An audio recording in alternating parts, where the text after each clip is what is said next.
So we can get started. We are 2 minutes late. Thank you, Neeta, for joining us.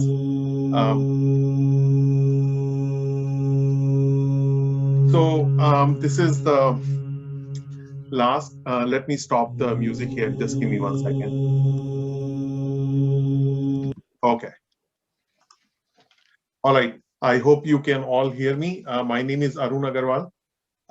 I am the board member here, work with Raviji and all the other board members here. We have had absolutely phenomenal 3 sessions so far. This, even though this session 4 marks the end of this yoga event, but certainly it is not the end. It's just the beginning. The kind of feedback we are receiving obviously is giving us a lot of energy and enthusiasm to continue.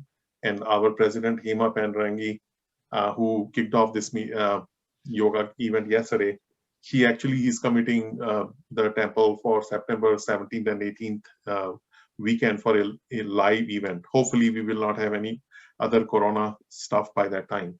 But for right now, let's get started. Raviji has asked me to introduce the next yoga leaders for this session. So I'm going to be your Zoom host as well as introducing our great yoga leaders as well. So the next session, this session is, by the way, jam-packed, as Raviji was mentioning it just a few minutes ago. We have got Neeta, Tambe, and Julie Fesic Johnson. They are together. They are going to take us through yoga. Neeta is an engineer. She's a cybersecurity professional by profession. She keeps our internet safe, basically, or our devices safe from the internet, hackers and everything. She has been practicing yoga for last 20 years, and she has learned her pranayama and meditation principles from well-known teachers in India. Julie Fesic Johnson is a registered nurse by profession. She has been practicing and teaching yoga for 13 years. She has got 200-hour yoga teacher training through Yoga Springs Studio, and she has been practicing 8 limbs of yoga, which Dr. Thakore is going to elaborate a little bit more later. It comes from Patanjali Yoga Sutra. So their program is going to be taking us to the yoga. I'll put them on the spotlight in a second here, and then they will go through the Surya Namaskar. It is just one type of asanas, and then we will have question answer session. If you have any burning question answer for Neeta and Julie, we can have a mini question answer session at the end of their session, or we can hold those questions at the end, and then we can redirect the questions to the right people.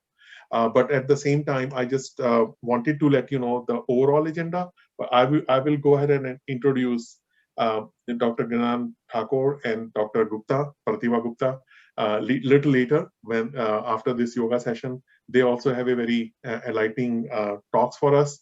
And then in the end, Dr. Siva Vemana is actually going to give us a summary of all 4 sessions. He has been observing all the 4 sessions, what is going wrong, what is going good, what is not going as good, what can we do, and then how do we take it further, basically. And then at the end, I will ask Dr. Ravi Khanna to say a vote of thanks for all the yoga leaders who have made this event so successful.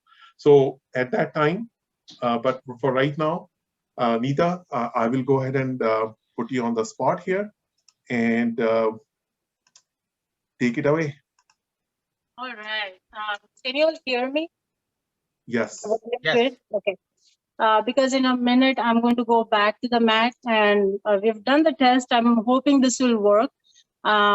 Just kind of heads up to everyone who's joined. First of all, thank you for joining. This is slightly different than other sessions you've had because we are going to be on the mat for the first 1 hour. The way we have structured this session is I'll be with you for first 20-25 minutes. After that, Julie will conduct the second half of the session. In the first half, I will mostly work with you on some of the standing poses. So, if you especially have, some backache issues or knee issues, standing poses tend to be much easier on the body. So we will work on those a little bit. And then Julie will give you an overview of what she is going to be doing in the second half. One thing I wanted to kind of talk to you about is, if you've attended other sessions this weekend, we learned that yoga is the union of mind, body, and spirit, right? And we learned, say, from Shubhidi on, how to have empowering thoughts. SOS, she talked about stop, observe, and steer. Having those empowering thoughts. We learned how we can make use of the breath. So these are all the avenues we learned in making this union possible. Yoga asanas get us in touch with our body, right? So, however, the yoga asanas, when you start practicing, we have an opportunity of bringing all these aspects together. We usually start our practice by having an empowering thought, by having a positive thought. And that's the feeling and the thought that you carry throughout your practice. The second thing we do is keep attention on our breath. So only when you do and bring all these aspects together that you really achieve the best results from your yogasana practices.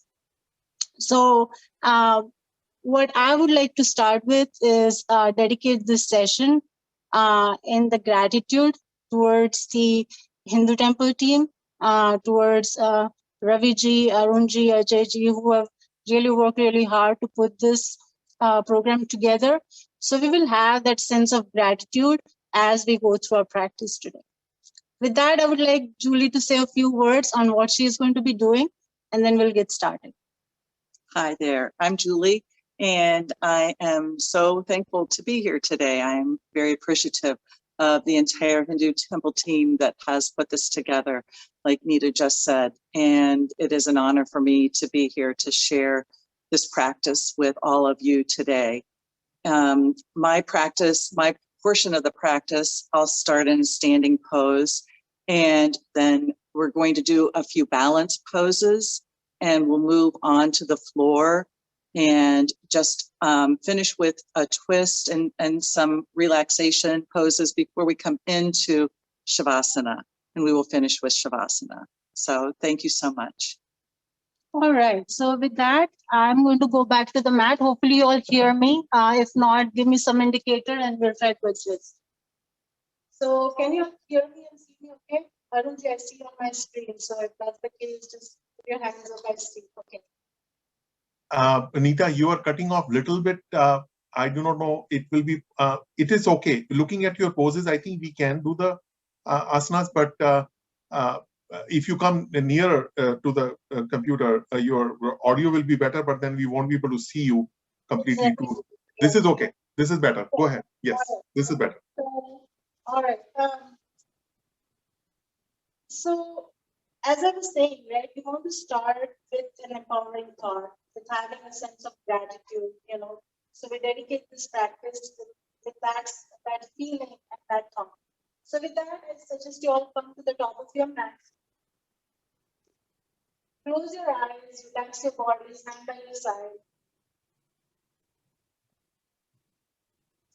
And just make yourself aware of your body, see what's happening. I'll bring my hands up to the heart center.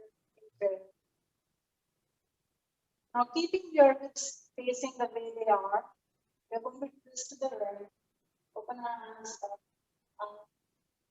hold the hand, bring them together, come to the center. Coming to the left, open them up, bring them together, and to the center. This time, bring your arms onto your hips. Then push your hips down, elongate your spine, bring your shoulders down, bring your elbows back as much as you can. Respect your body. And then look up, bring your chin up.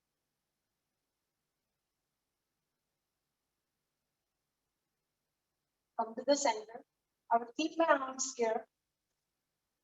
Take your leg back. Just a small step. One more time. Push your hips down. Elongate your spine and look up to the ceiling. Now bring your hands up in prayer. Bring your neck down, hands to the heart center. Move to the left and open your arms up.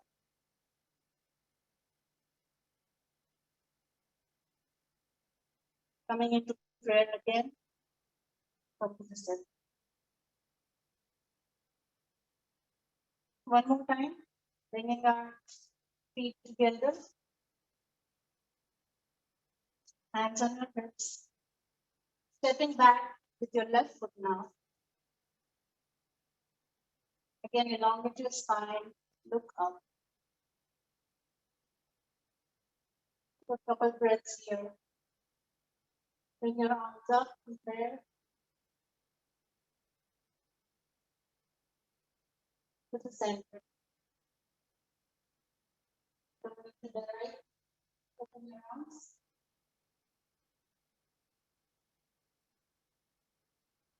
Prayer again. To the center. And relax. Again, bring your awareness inside. Close your eyes and see what sensation you're feeling in your body. Take a breath or two.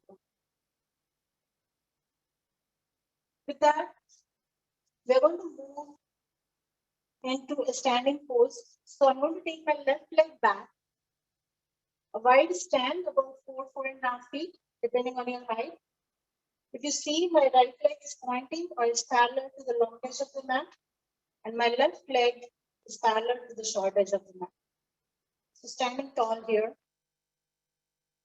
Just for 1 second, you're just going to exaggerate this elongation of spine. Bring your shoulders to your ears. Really close up. You can elongate your spine. Now bring your shoulders back and down. After that, we're going to take our right knee over the right ankle. Right over the end. So you don't have to go much further. Keeping that straight elongation in our spine. We're going to extend our arms out. Open up the fingers and look over the right fingertips. Take a breath.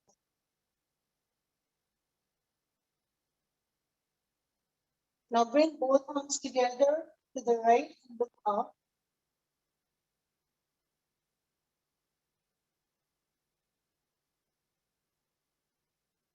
And one more time, open up to Virabhadrasana. This time we are going to bring our left arm down, left arm down. Palm of your right hand is facing up to the ceiling. Then bring your hand overhead. Look up to the ceiling.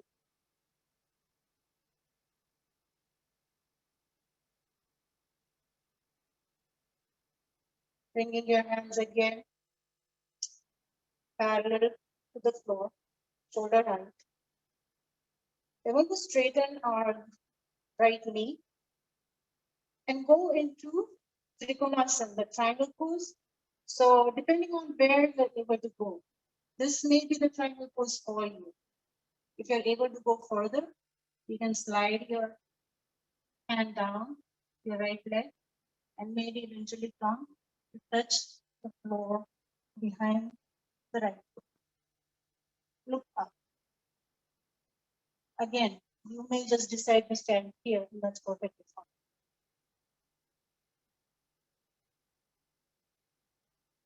Slight bend in the right knee. Come to standing. Hands on your hips.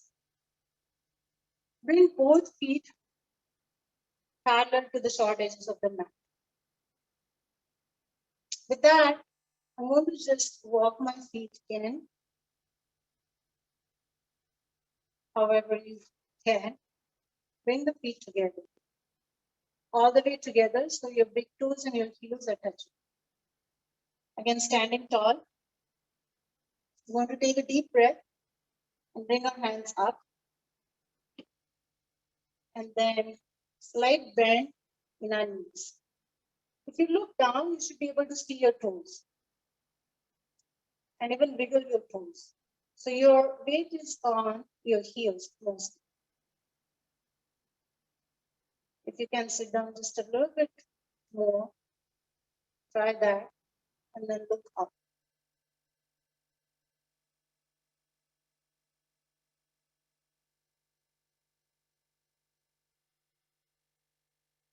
And then come to standing.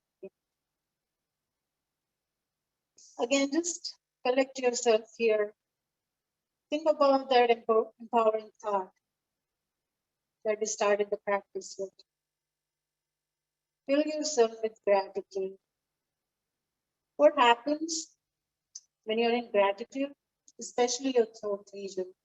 You'll see your throat expand. So take your attention to your throat.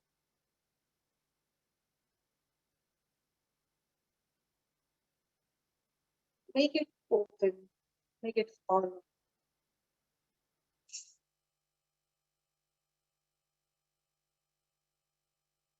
With that, we'll repeat the same on the other side.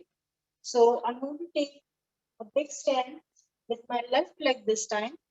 So the left foot is parallel to the long edge of the mat, and the right foot is parallel to the short edge of the mat. Again, a pretty long stand depending on your height, up to 3.5, 4 feet. Again, we are going to exaggerate this movement of elongating our spine. So bring your shoulders up to your ears, then take them back all the way and then down. And now bend your left knee over the ankle, then extend your arms parallel to the shoulder. Looking over those left fingertips. So this is a warrior pose. You know, if you had a sword in your left arm and your left hand, you can imagine how much power this pose holds, right? So each and every part of your body is engaged in this position. You're extending through your fingertips. Your back leg is active. Even the small toe of your back foot is touching the floor. This is a very active pose. Now bring both arms together on the left side, up. Take a breath or two. Again, extend the arms out. We are going to bring the right arm to touch lightly the right leg. Left hand facing up. Take your hand up. Look up.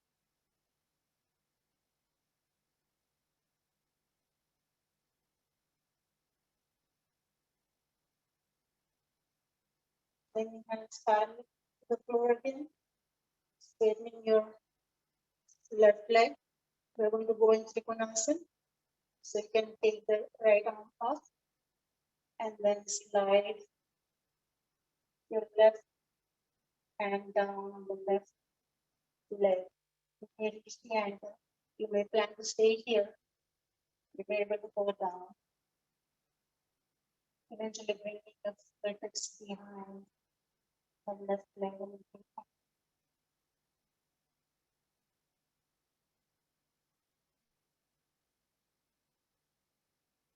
Slight bend in your knee. Come on up.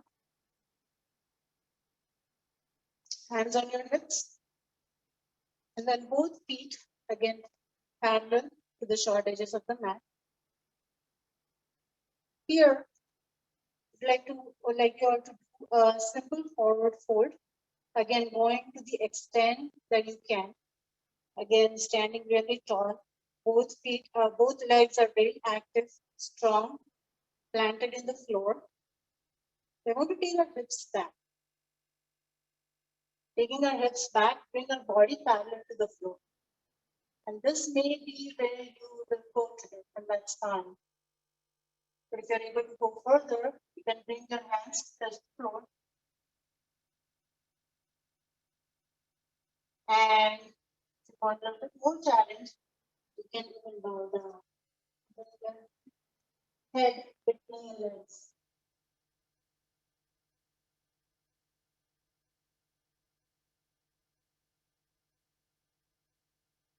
Look forward. Take a breath. Now bring your hands on the creases of your thighs and move your thigh muscles back as you hold your shoulders onto the back and then come on. Hands on your hips.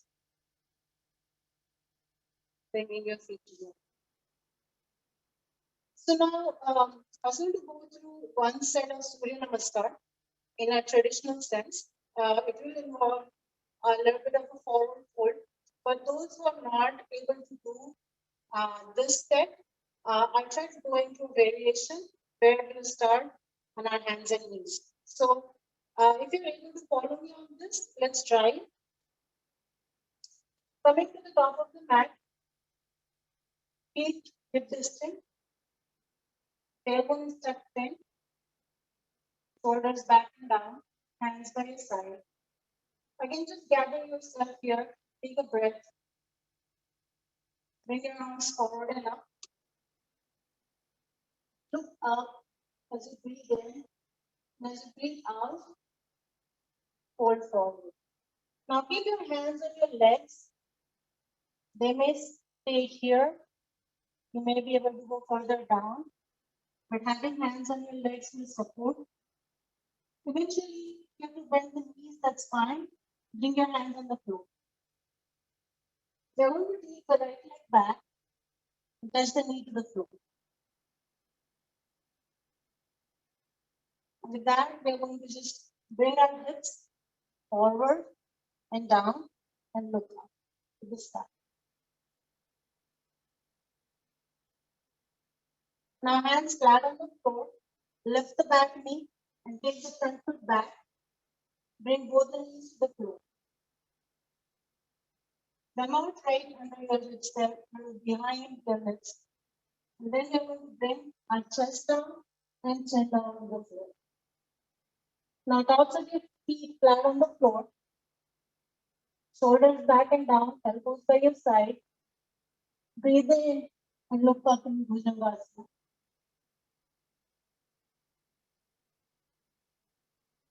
Tuck your chin, lift your hips, tuck your back toes, then lift your knees. Push into your hands, lift your hips, bring your heels down. We're going to bend the right knee and bring the right foot between our two hands. The back knee can come down. Hips go forward and down. Look up.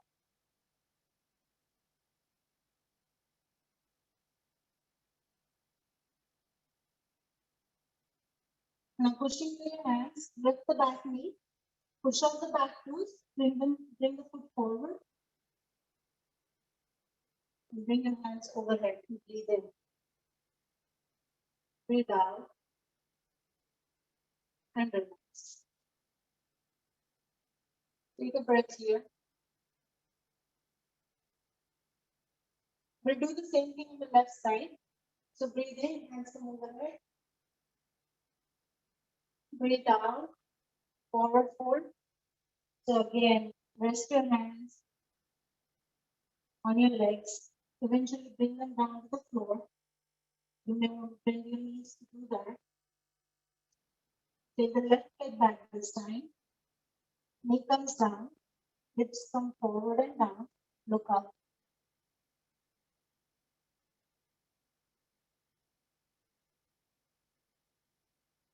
Now hands flat on the floor.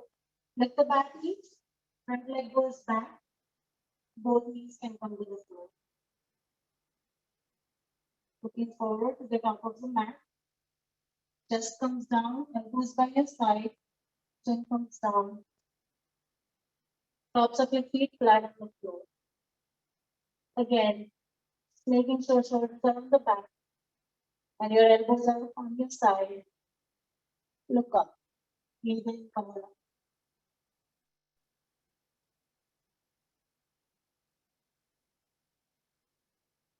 Tuck your chin. Listen to your hands. Lift your knees. Tuck your toes. Lift your knees.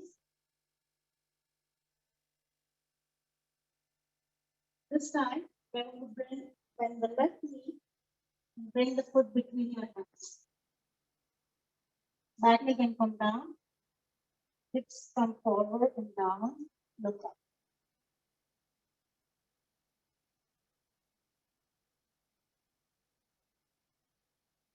Tucking your chin.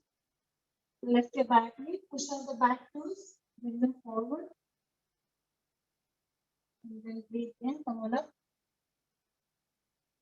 Take down. Relax.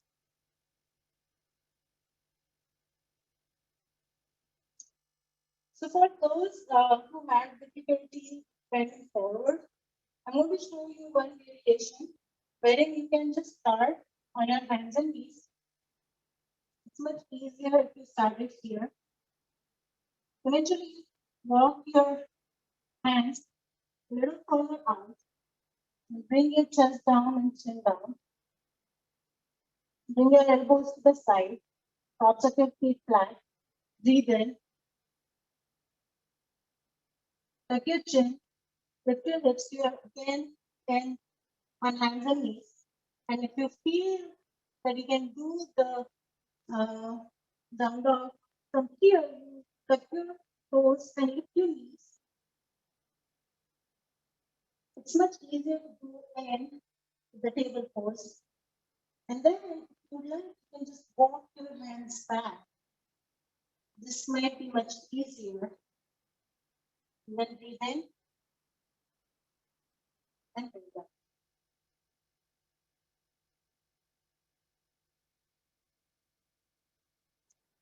So with that, I would give the floor to Julie. Again, what we tried to show you was that there is variations possible. If a particular asana is difficult for you to do, there are always other ways of getting into it and getting the benefit of that practice.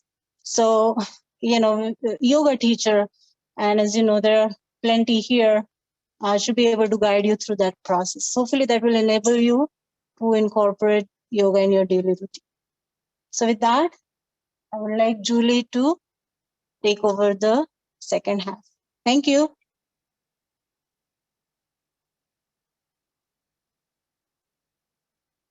So good afternoon, and I'm happy to join Neeta here today and finish the practice for us. Go ahead and continue to stay with that intention of gratitude that Neeta beautifully set earlier in our practice. We're going to start right now, taking the feet a little wider on the mat. So they're going to be, the sides will be parallel to the edges of your mat.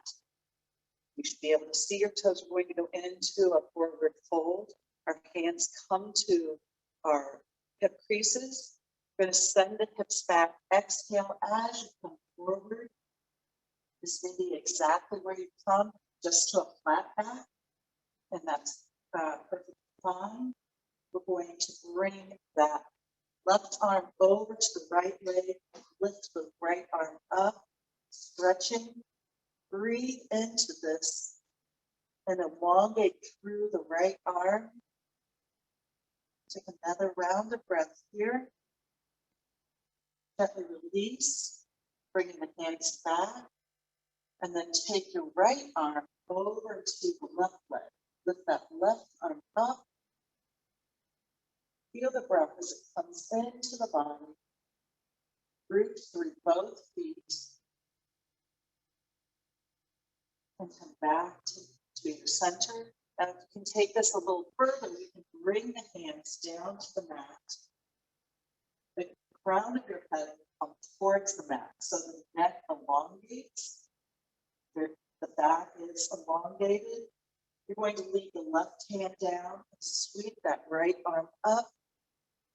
Open up through the chest, through your side arm, elongate through the fingers, taking the gaze towards the sky. Take another round of breath here. As you exhale, release that arm back onto your mat. And then with your left hand, inhale and sweep that left arm up. Take the gaze towards any amount. We're making sure that your neck is comfortable and not constricted. Breathe into this. Feel the lungs expand. Take one more round of breath. As you exhale, release the hand back to your mat. Bring your hands to your hip creases. With an inhale, gently lift up. And then bring the feet a little closer together. You can pick the feet up, you can heel toe in, but we're going to come with the feet together. We're going to do a couple balance poses. Balance poses help us in a variety of ways to not only to maintain balance as no matter what age we are, we can all use the balance, and it helps us to look forward and to come into our hearts as we balance throughout the body. We're going to come into eagle pose. So we're going to bend the knees, Garudasana. We're going to bring the arms up. So we have a variation here. We're going to take the right arm underneath the left. Now, depending upon where your hands will go, if you can bring them together, that's great. If they stay out here, that's okay too. It really is more important that you honor your body. So pay attention and notice the sensations in your body, noticing and being aware of what feels right and honors your body. We're going to bring the elbows up just a little bit, and then we're going to root into the toes of your left foot. Come up onto the toes of your right foot, and you can cross the leg over. Possibly, you can bring the leg across, coming up onto one foot. Your gaze is level. And breathe. Lift up through the abdominals here. Then gently release. And with an inhale, sweep the arms up as an eagle would, lifting the arms out to the side and releasing the arms down. Beautiful. And go ahead, bend the knees one more time. We're going to bring the arms back up in front of us. This time we're going to take the left arm underneath the right. We're going to elevate the elbows about to shoulder height, if that is comfortable and honorable within your body. Then go ahead and root into that right foot. Come up onto the toes of your left foot. You can cross over or bring the toes to the floor. Your gaze again is level, straight ahead. Find your breath. Lift up through the abdominal muscles, pulling in, using not just our legs, but our abdominals. Find the breath. Release that left leg back to the mat. Lengthen through the legs, lift up, sweep the arms open, and release the arms down to the sides. Beautiful. Our next pose is going to be tree pose for Kasana. We're going to root into the left foot. The right foot can come right here at the ankle. There's 3 different positions, and I'll show the 2. It can either come right here to the ankle, or it can come to the calf. We don't want it up on the knee. It can cause issues with the knee pushing into the knee. We want to elongate. So as we start, we're going to elongate through that left leg. Start right here at the ankle of the left foot with your right toes. Maybe you want to come to your calf to the side. And then we're going to bring our hands into Anjali Mudra, heart center, and lift up. Your gaze, again, can be level, or you could find a spot on the floor, a drishti, whichever feels best in your body. Lift up through the body, through the torso, and breathe. Take one more round of breath here. Gently bring your hands down. Release the foot onto the mat and release your arms down. Go ahead and move the feet a little bit. You can sometimes get a little tightness in that hip as you lift up. That's normal. So you can move the hips around just a little, come back into our Tadasana, but actually it's a little closer because the feet are closer together. We're going to root into the toes of that right foot now. Push through the entire leg, lift up through your right leg, and then bring your foot, your left foot, into the ankle or to the calf, whichever feels best in your body. Bring your hands to your heart center. With your next inhale, you can rise the arms up, raise the arms up. Beautiful. And breathe, lift up through that right leg, lift up through the torso, and breathe. And gently release the arms back to your heart center and bring the foot down. Release the arms, take the feet a little wider, turn the toes in, send the hips to the right, and then to the left. Inhale one more time. To the right, to the left. Beautiful. Back to center. We're going to come on down to the mat now.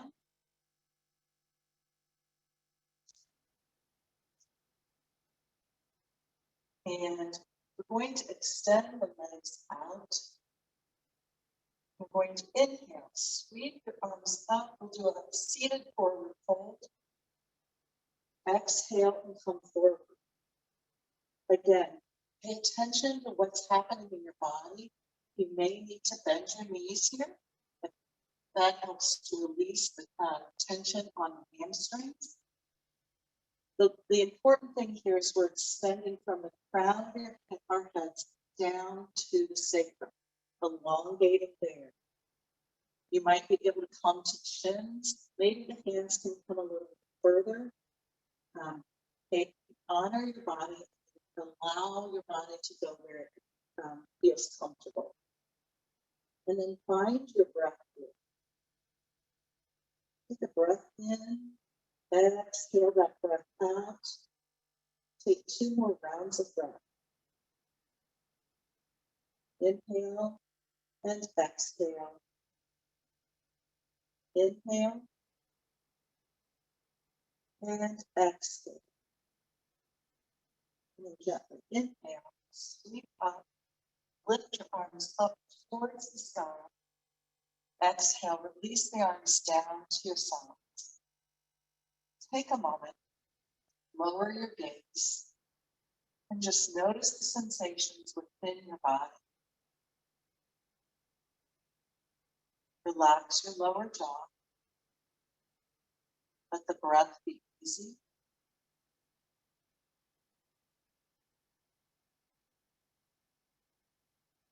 Do this one more time for you. Inhale, lift up, and exhale, reach out towards the feet, wherever they'll go.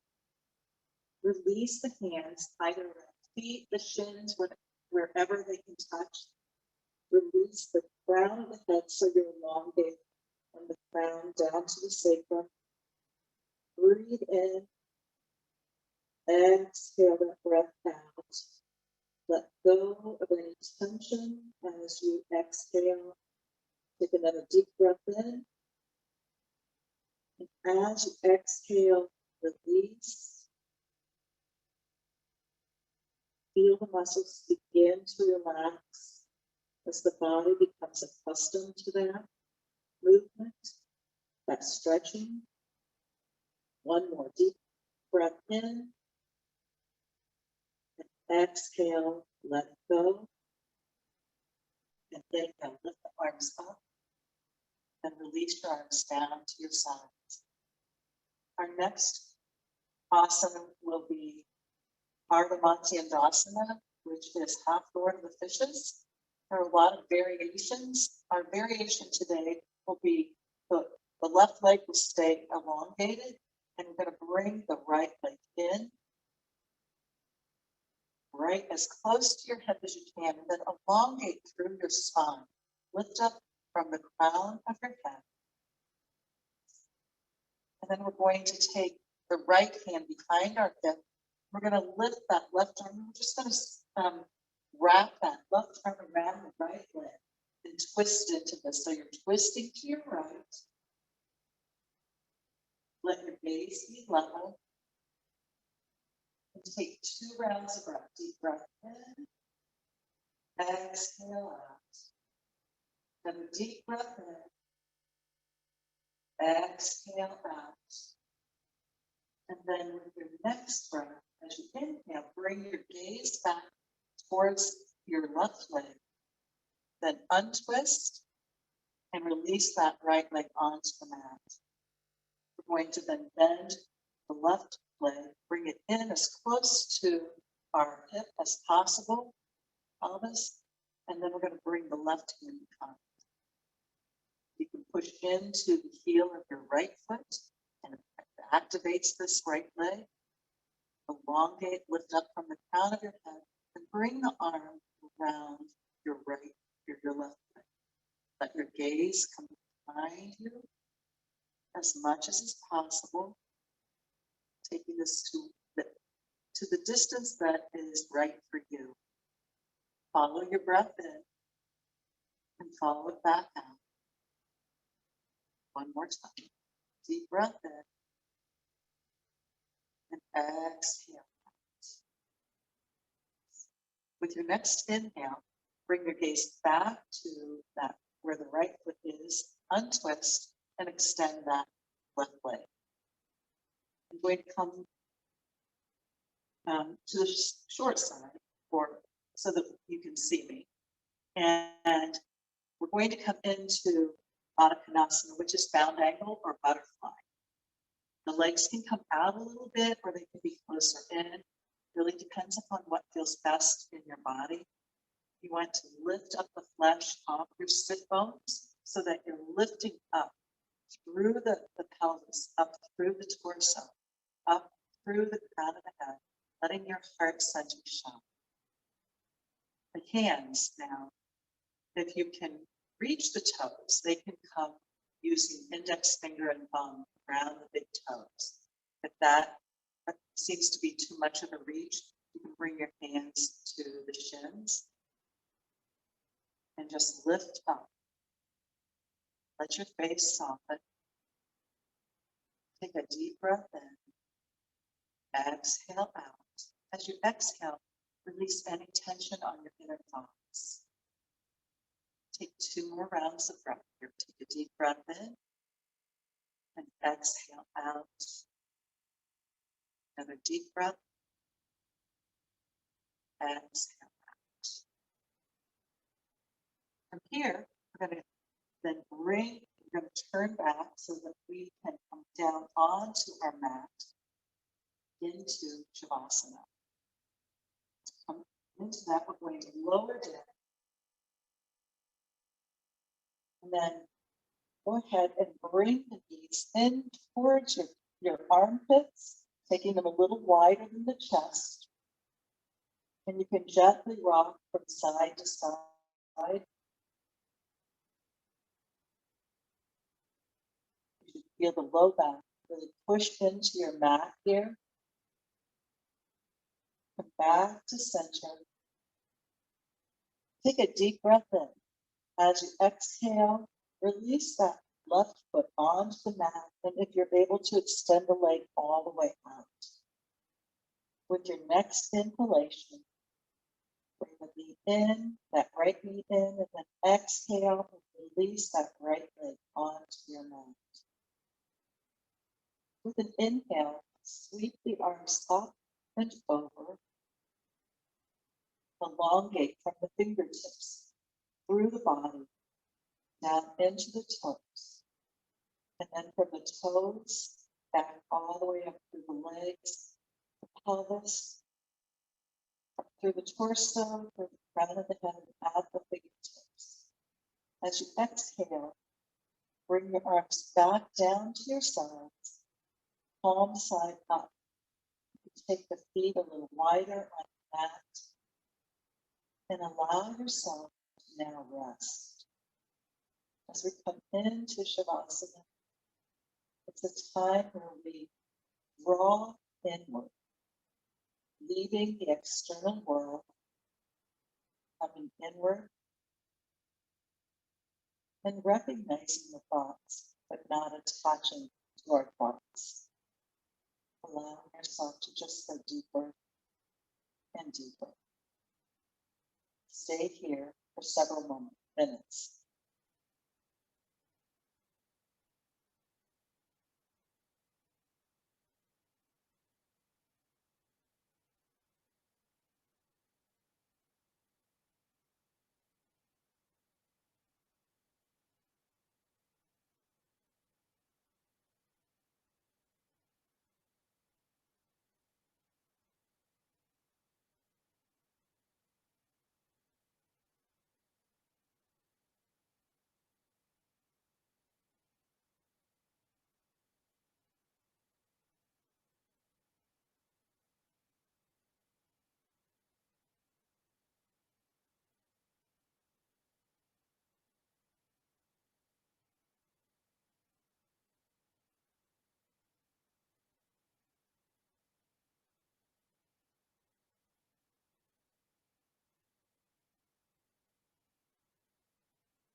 Before you begin to move, Bring your awareness back into your breath. And slowly start to move your fingers and your toes.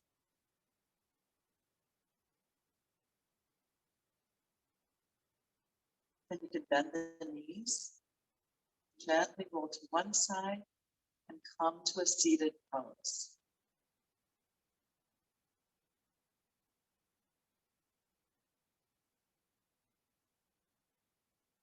With an inhale, sweep your arms up and over, bring your hands to prayer, and then gently let the backs of the thumbs trace over your face, down through the throat, giving gratitude for our bodies as we end in Anjali Mudra, heart center. I leave you with this. May we be at peace. May our hearts remain open. May we awaken to the light of our own true nature. May we be healed, and may we be a source of healing for all other beings. Om Shanti, Shanti, Shanti. Namaste.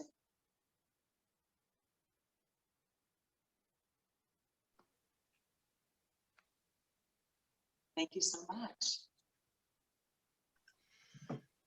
Thank you, Neeta and Julie. We really appreciate it. It was very, very, very good. Just imagine on September 17th and 18th when we do it live in the temple grounds. And I can visualize that you are on a stage and you're doing all this, and that there are hundreds of people doing it with you. Just imagine the energy at that time. So this is just a stepping stone for us. We are learning how to move it along, but this is not the end. This is just the beginning. So thank you so much, Julie. Thank you so much, Neeta. And we'll proceed with the rest of the function here, agenda here. So give me 1 second here.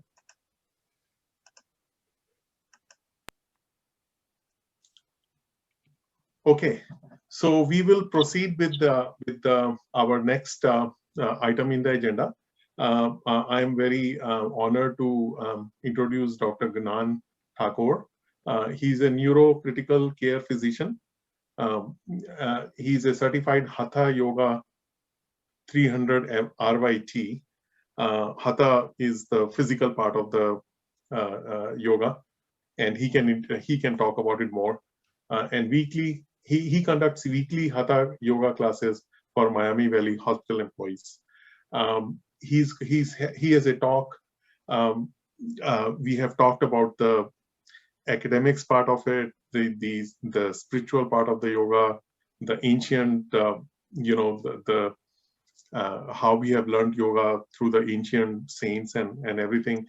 But today, society is more on the scientific basis. They only want to believe the science. So he's going to talk us through the scientific basis of yoga benefits for 15 to 20 minutes. So I'm just going to stop share. I will not stop sharing. Dr. Thakore, I think you want me to share your PowerPoint slide, right? Let me see. Okay, I need to unmute him first. Okay, hold on 1 second. Dr. Thakore, can you unmute yourself, please? Yes. Okay, can you hear me now? Yes. Good. I mean, I can share my screen if you just want to make me a co-host, if you like. Okay, I will go ahead and make you a co-host then. That's fine. Okay. And then you can, and I'll stop sharing basically then. Hold on 1 second. You go ahead, Dr. Thakore.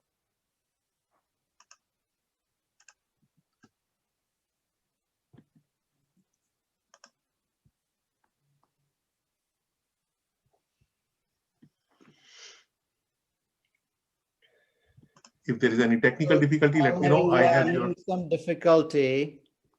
Okay, I'll go ahead and share my screen. I have your. If you don't mind starting my slides, I'll appreciate that. No worries, no worries, no worries. That's fine. I will go ahead and share my screen again. Give me 1 second. Okay. All right, so you can start with the first slide. Great. Yeah. So thank you for inviting me. I certainly appreciate being here, and thank you everyone for hearing me out. Certainly, Dr. Khanna and Arunji and Ajayji, the whole of Hindu Temple, this is a great arrangement, and I'm happy to be part of this. So I'll start with the first idea that came to my mind, and that is when I started to read Gita, I just didn't understand it. It was tough.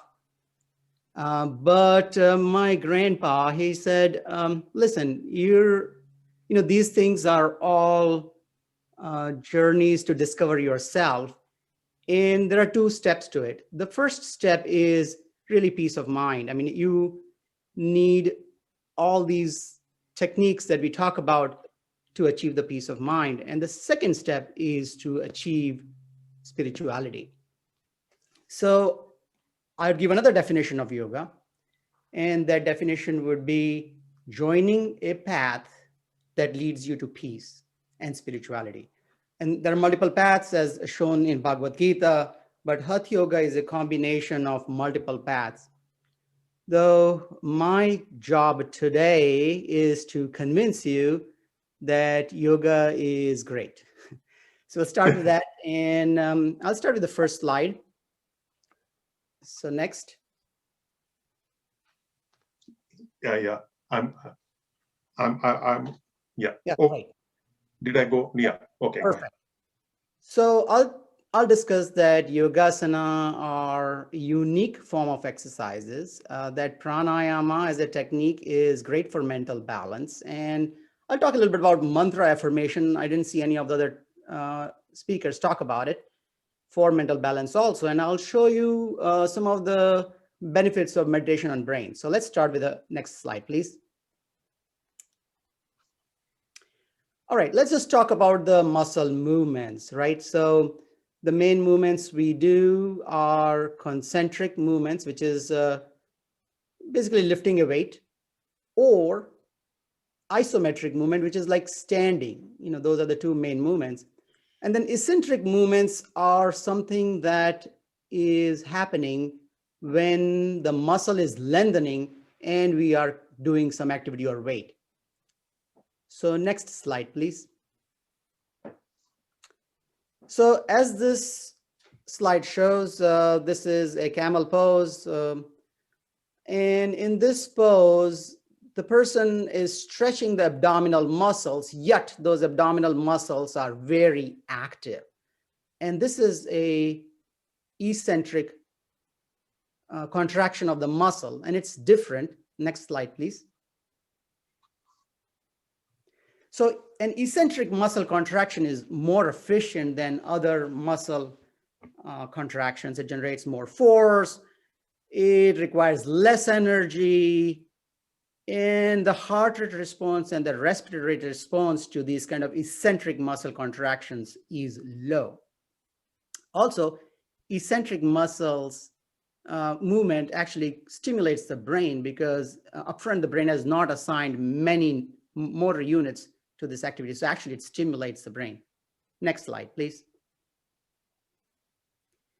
So if you look at a yoga pose, there is one side contraction and the other side is an eccentric contraction, like the side on the arrow.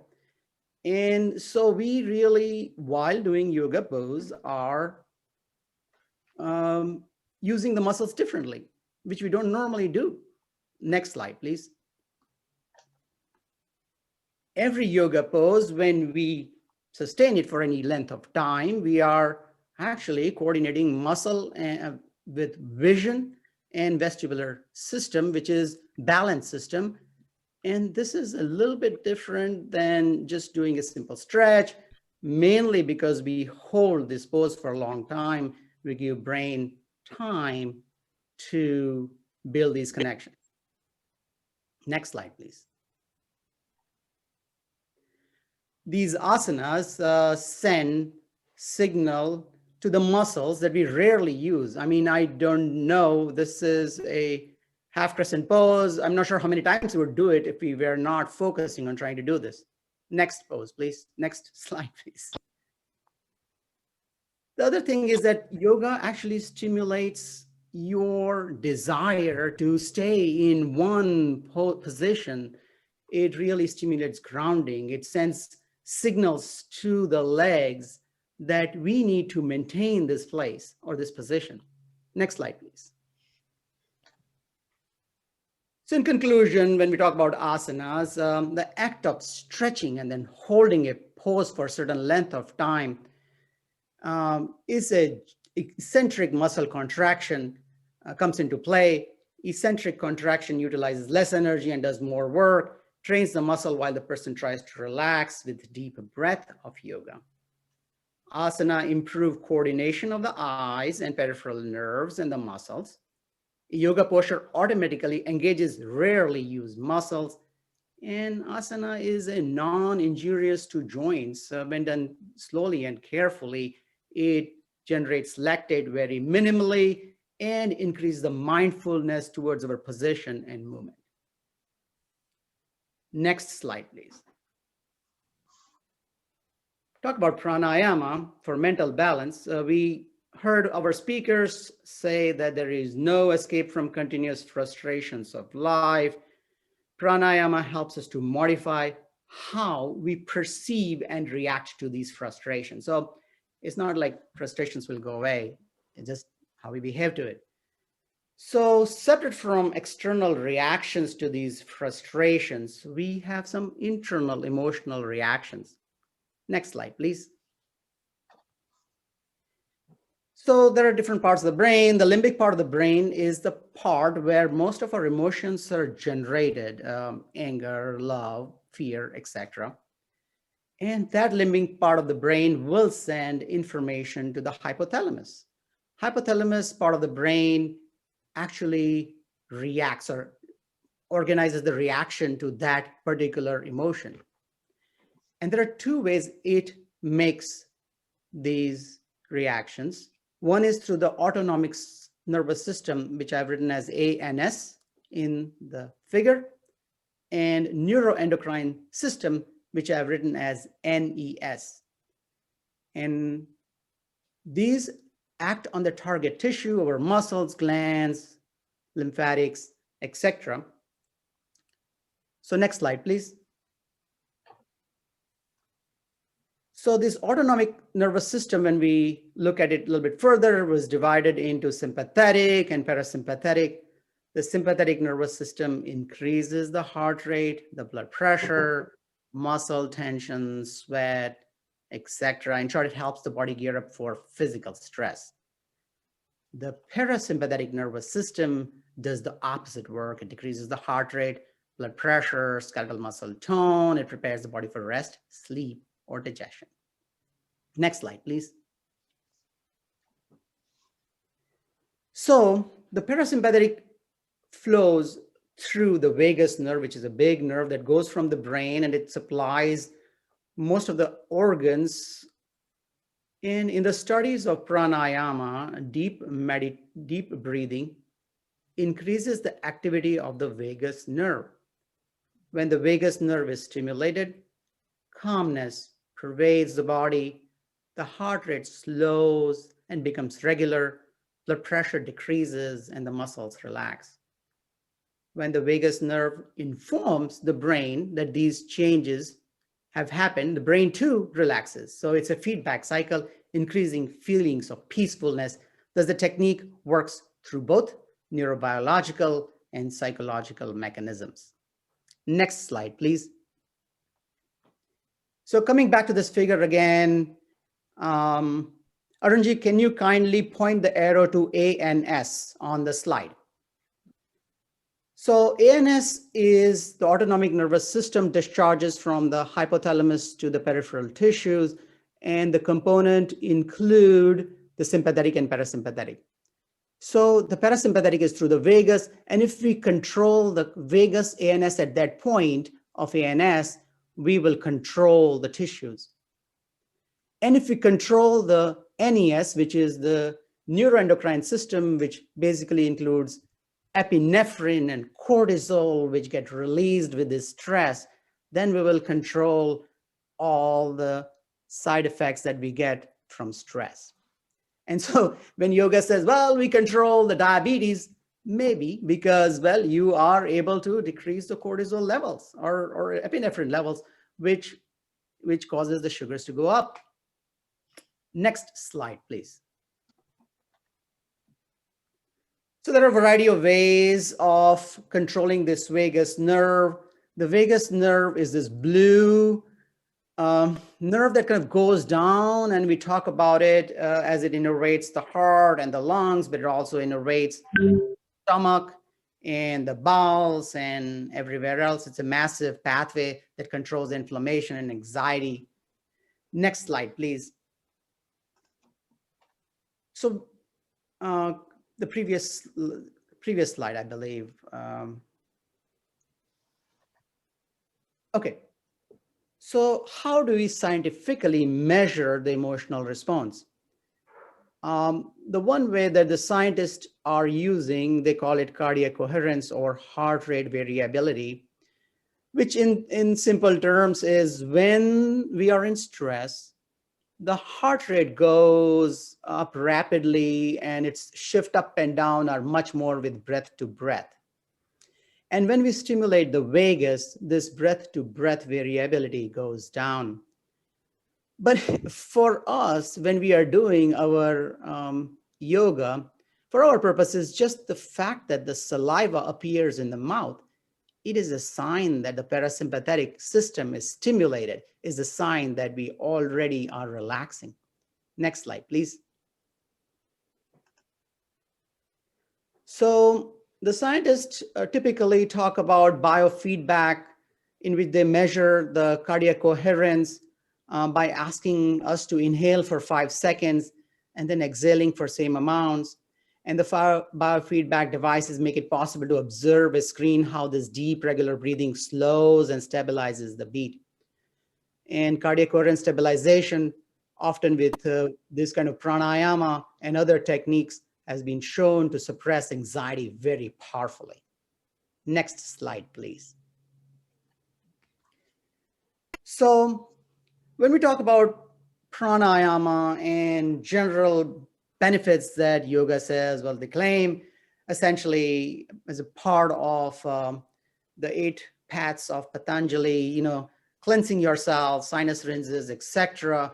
They definitely reduce allergies and now has become standard in prescription for the patients with allergies to often consider doing sinus rinses. And of course, it's very easy to see how deep breaths would remove carbon dioxide and improve oxygenation or improve thoracic muscles and abdominal muscles. It does increase the capacity to work. And all of these are well documented. Next slide, please. So in conclusion, nerve receptors in the heart and lungs stretch during respiration, thus altering the vagus nerve impulse, gently prolonging the duration of breath and allowing it to flow as evenly as possible. Quiets and smooths the wave-like ebb and flow of vagus nerve impulses associated with breathing. This feedback reduces the influence of peripheral nerve activity on the brain and can facilitate a deep state of relaxed vitality, which is ideal for meditation. And this line is taken from a research study. So next slide, please. So I'll talk a little bit about mantra, which we did not talk, but is also kind of part of yoga. There is a mantra yoga that has been integrated into a variety of Hatha yoga and other practices. So let's go to the next slide, please.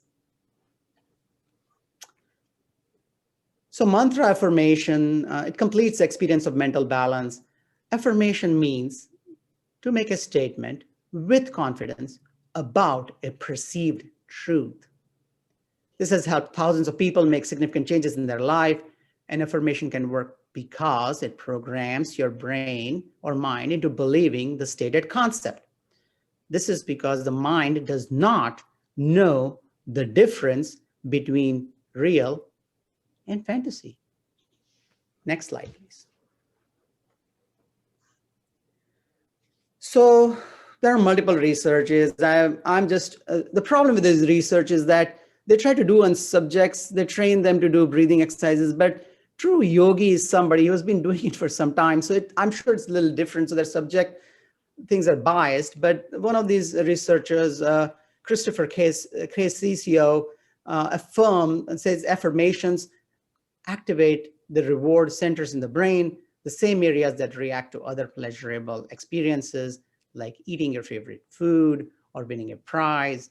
Many studies have shown that these circuits can do things like dampen pain and help us maintain balance in face of threat.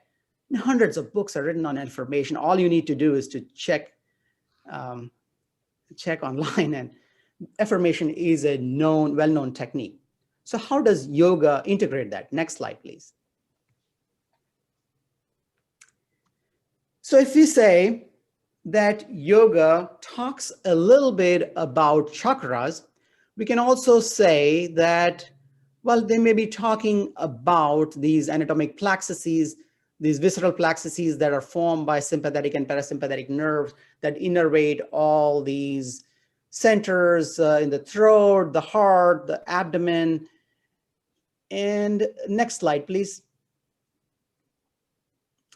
It doesn't matter if you believe that or you don't believe it. It's irrelevant, because even though when you look at the chakra system and you read about it, these chakras are associated in the areas where these nerves actually truly do that kind of function, like digestion, etc.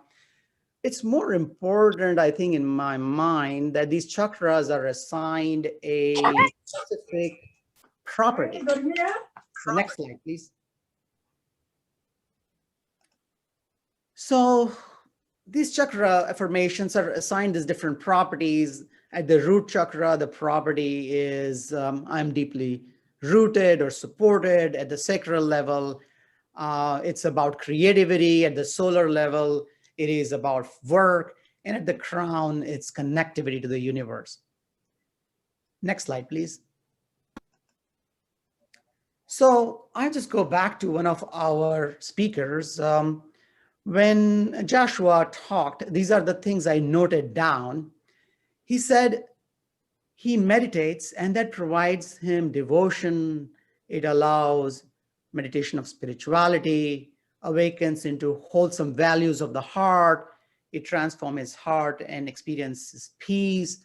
It resolves, or this is about resolving the subtle centers of the heart chakra, the granthis he talked about, and uplifting the veil, that's what he said, and resolve everything into its true nature. So what he was really talking about is a chakra meditation of the heart.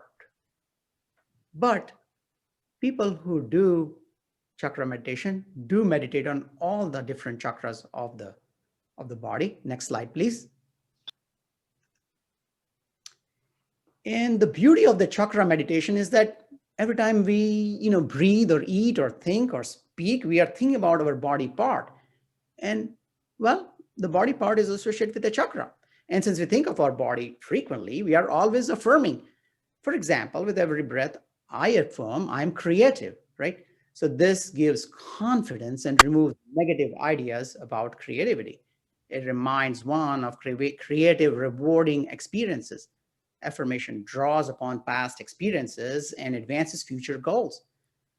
And mantra stimulates resources within brain that we did not even know that we had will come out. Mantra modifies behavior and makes you creative. So there is a beauty to how these yogis use the psychology to build these things up. Next slide, please. So let me put this thing a little bit together. This is Sihasana, right? Lion pose.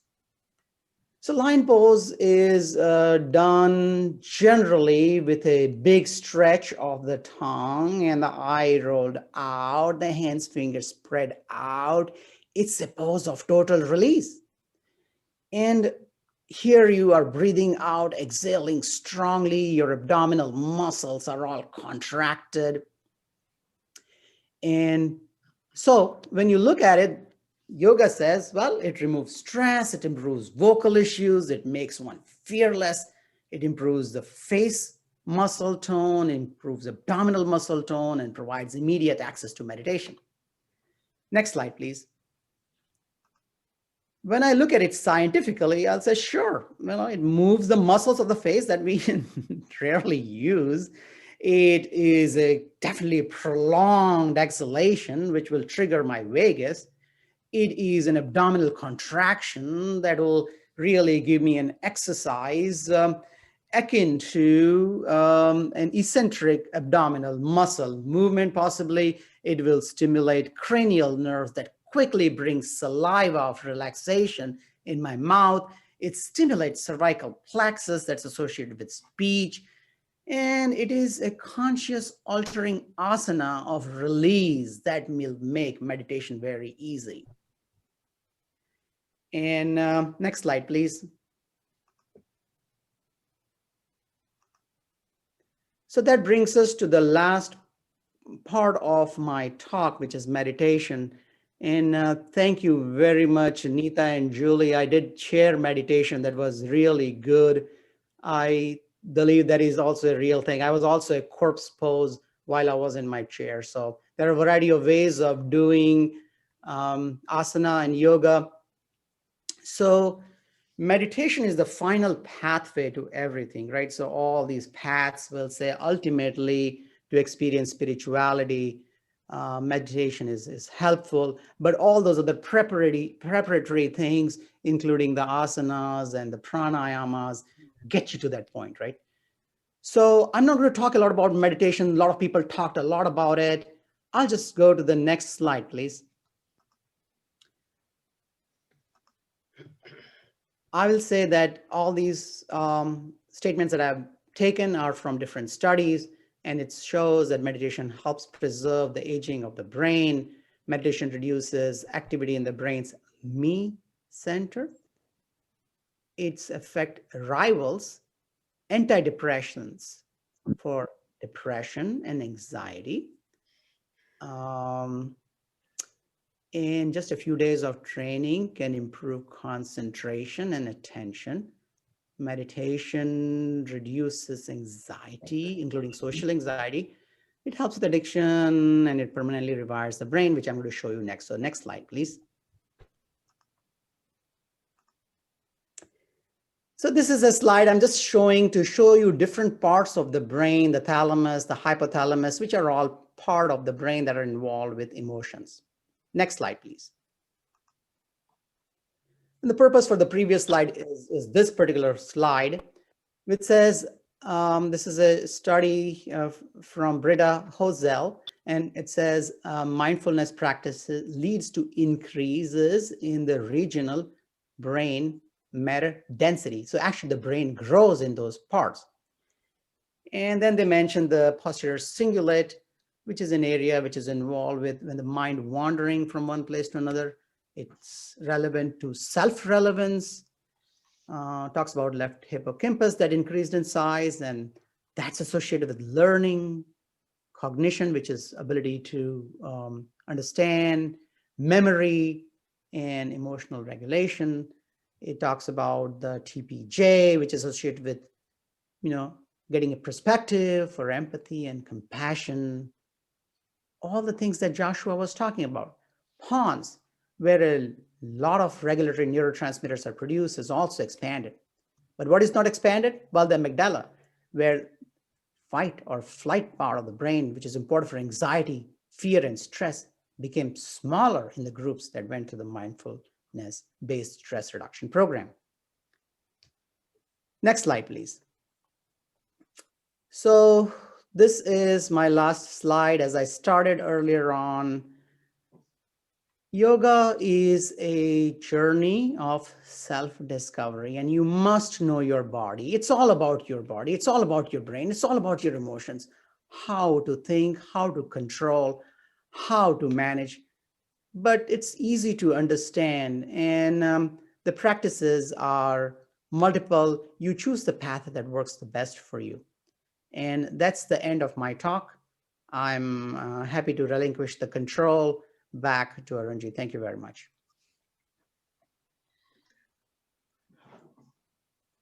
Thank you, Dr. Gnan Thakore.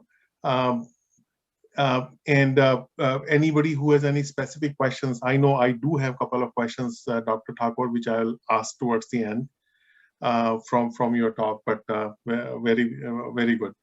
So we'll continue to move on. Our next speaker is Dr. Pratibha P Gupta. She's a PhD in biochemistry. She's a research associate professor at Dayton, Ohio. She's an active member of many Asian Indian cultural organizations. And she also happens to be the board member in the Hindu Temple of Dayton, who is the primary organizer of this event, along with all the yoga leaders in the society in this community. She's going to walk through yoga for seniors. Usually people think that you need to be young or in a position where your body is apt enough for these kind of poses and exercises, but she brings it home too, that even the seniors can do it. So we are just running few minutes late. So Pratibha, if you don't mind, just try to honor the time, and I will go ahead and open your slides, and we'll walk away from there. All right. So Pratibha, all is yours. I'll unmute you. You make the slide a little bit bigger, like slide. Yes. Yes, I will do that. Yeah. Hello, namaste, everyone, and thank you for attending this session. The reason for attending this session is that if you had noticed the picture that was in my first slide that Arunji had displayed, that slide is actually the picture after my having a massive the serious head injury after 15 days after that. And you can see, and I think I must have mentioned in my previous sometime in the day that how meditation and all those things can help you maintaining your health. So today I'm going to be talking about, I'm just saying, keep calm and do yoga. Now, yoga, we all have heard all this entire Saturday and Sunday session, why it is so important. Now, Dr. Gnan Thakore just mentioned about all the entire brain structure and everything. Now, ideally, why do we need to do exercise or meditation? After all, we need a good oxygen and good oxygen for your brain. Now, he was just mentioning about, now you see a left side of your brain, right side of the brain, they all connect together, but there's a corpus callosum right in between. These all connect together. So whatever you do, it has to be in a balance. So I'm going to be talking about something to balance and how to increase your oxygen. And in fact, it is not mandatory that you have to have a gym. You have to have a very specific space. You can do this thing anywhere, anytime. Next slide, please. So chair yoga is basically a gentle form of yoga that can be done while sitting, while you are anywhere, and also in the standing position can also be adopted based on your capability. And you can do chair yoga nearly anywhere. I believe anywhere you are going to travel, wherever you are in a hotel room, you can still do that. Chair can also, the reason why, because in current times, if you can notice that people are in pandemic situations, people are sitting in their computer, in front of chair and all of these things, and had no time to do exercise, but that does not disqualify you not to do some physical activities. So we'll be going through some step by step, and I will read through exactly step by step and show you some demos so you can do in your own sweet time whenever you have, even the lunchtime or wherever you are in the office or at home. Next slide, please. So yoga has been shown to improve overall health, and it has been introduced into many, many sessions. I teach the diabetes empowerment education program as well, and I'm the board certified person for drugless practitioner, and also I'm a research associate professor for different areas. And I teach diabetes empowerment education program, and I also teach yoga and all other activities I teach for my all those people that I do conduct the program for food, nutrition, and health. And this is one of the things that I usually adopt for my people that I do program with. Okay, next slide, please. Arunji, we can't see Pratibha Ji. She needs to be pinned. Oh, you got it. Okay, so so benefits of chair yoga include improved flexibility. You all see this here. For example, people usually say when you grow older, of course, there is a sign of aging, but these things can improve the quality of your flexibility, better concentration and increases strength, boost to your mood, as well as reduce stress and joint strain. Now, I am not 20 years old, okay? So our kids are, my oldest is 26 years old and my daughter is 20 years old. So we are not in the younger side. We are actually the growing, aging side, right? So I don't, disqualify myself that I'm younger, but I think I'm going to be in that area. But that's how we do. Next slide, please. So again, as I mentioned to you, is that this yoga or chair yoga, especially, is intended to anyone. It does not mean it means that anyone can do that. For example, all of us are sitting in our offices several hours in a day, and I would recommend at least 10 to 15 minutes per day. You can spend your time in doing that. And when you come home, you can do other activities as well. So you don't need to go gym, or you don't need to go any specific place to do that. Next slide, please. Now, here's the one thing which I'm going to be talking about is that find any chair in your home. And I would recommend, I'm just going to show you because I don't have a capability of showing that, but any chair which is more like a wooden chair, heavy duty, good moving chair. So that way it doesn't wobble, okay? Now you can see this here, and then you have to sit at the close to edge, not in the middle of the chair, so that you can do the pose and you can do activities. So next slide, please. This is called seated cat-cow position, which you can do anytime. Start with your hands on your thigh, as you can see, and sit up tall. And as you exhale, so in fact, inhale and exhale. In fact, if you do inhale and exhale, you can actually see your stomach is going inside, tuck yourself. And also, while you're inhale, make sure you are mindful that what you are doing, and make sure you are sitting in a position where you do not have any accidental, so make sure that you are capable of remembering where you are sitting, okay? So this is called as a seated cat-cow position. Next one. And the next one, please. All these activities, what I'm going to show you, you can count number 10, okay? Or you can do 3, inhale and exhalation, 3 times inhalation, 3 times exhalation, or you can count the number 10. So for example, if you're sitting in the chair like this here, so you can sit there and count number 10, 1, 2, 3, 4, 5, 6, 7, 8, 9, and 10, and you can repeat this thing on a sequential basis. Next slide, please. Now, what means is that, seated twist basically is a very simple exercise. It can be done. And when you're doing that, make sure your hands are pretty tight, and make sure that your hands are not like, and don't clasp too hard. Relax, and it should be very easy because you need a flexibility. You don't want something to hurt your fingers or your hand. Next slide, please. Again, this exercise is pretty, different in the sense that when you are holding your hands, for example, in your back like this here, so make sure, and don't twist too much again, because you might hurt your shoulder. So make sure, do a very gentle one. Hold your thing on the back side like this, and just being relaxed. Even if you can stand on your spot wherever you are, you can still do that.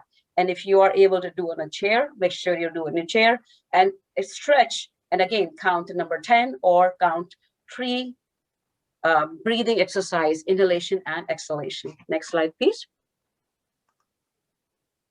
Again, so I think I already had explained that to you. Next one. Again, this one is a pretty nice exercise. I'm sure you all probably have seen, or maybe you sit there sometime, right?